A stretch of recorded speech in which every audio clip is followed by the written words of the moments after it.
So, predictions and nonsense. So, if you've been following me, you know that I believe most predictions, if not all, are essentially nonsense because we just don't know what's next. And I joke that if you're ever at a cocktail party and someone mentions that they're a futurist, just stop listening because they have no idea, right? Because the thing that we really understand about progress is it's not something that is easily predictable, if at all. So one of the things that people like to do is they like to draw simple lines, right? So here's what we know, so therefore this is where we're going. But we know that real progress is a discontinuity, right? We didn't see that coming, we didn't understand about that. There was a basic discovery, but we didn't really apply that science until a small group of unique entrepreneurs came along and understood that. And that's really the point, that progress really is two things. One is it's a discontinuity. You can't draw a simple line. You can't draw a straight line. There's no sort of natural progress to that. And the other is that inevitably, it's a small group of people, small group of dedicated entrepreneurs that make all the difference, right? Sometimes it comes down to one or two people. And one of the stories I love to tell is, well, the first self-driving vehicle was actually the lunar landing module, right? So when Apollo 11 was landing on the moon, it was driven by software developed by a woman at MIT. Now, a brilliant woman who is a computer scientist essentially developed the software and one of the first truly innovative software designs that drove the lunar landing module. And so the interesting thing there is her work essentially laid the foundation for dramatic new improvements, right? And then also another MIT person, Claude Shannon, developed essentially the fundamental tools for digital communication, right? So Claude Shannon is, a genius. His work and his group of small people developed communication technologies that we use today. And Claude Shannon did that in the 1950s and 60s, right?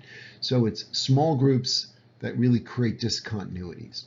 And so another story that I love to say is people really don't understand what discoveries mean, right? So the great story with Queen Victoria when she saw Faraday's, well, essentially an electric motor that created electromagnetism, which essentially created electricity, right?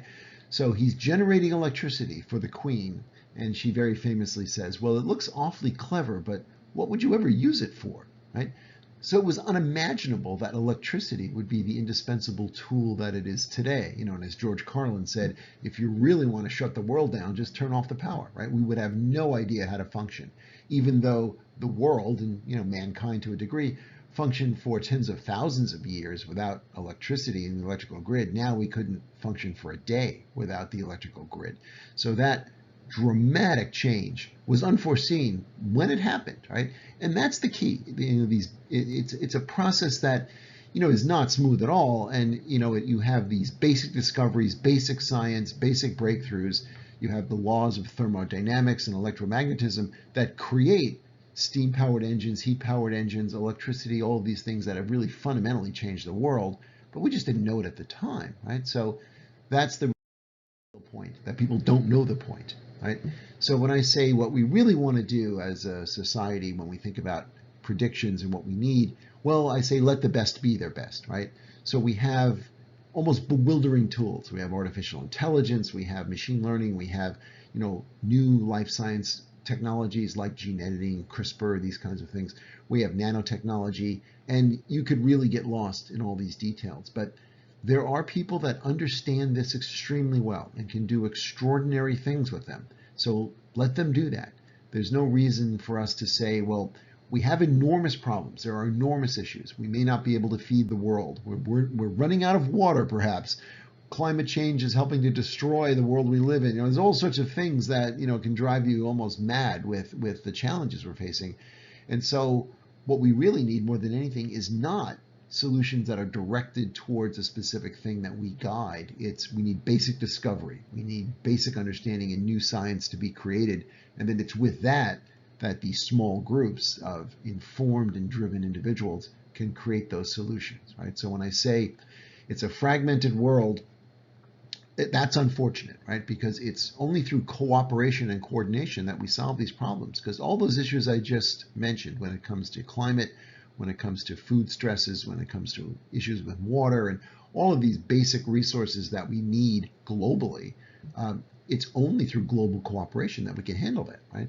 So if we cut back our greenhouse gases and that somehow has an impact for us, well, not really, because the rest of the world may not cooperate with that, so it almost becomes meaningless. So it really is this cooperative nature to enable basic science, to then enable people to create the tools and discoveries that are needed to really address those key problems. That's what the future really should be, and we're doing our best to get in the way of that, right? So we can't see what the problems, well, we can see the problems, we can't see the solutions, and we think we can map solutions to problems. We can't.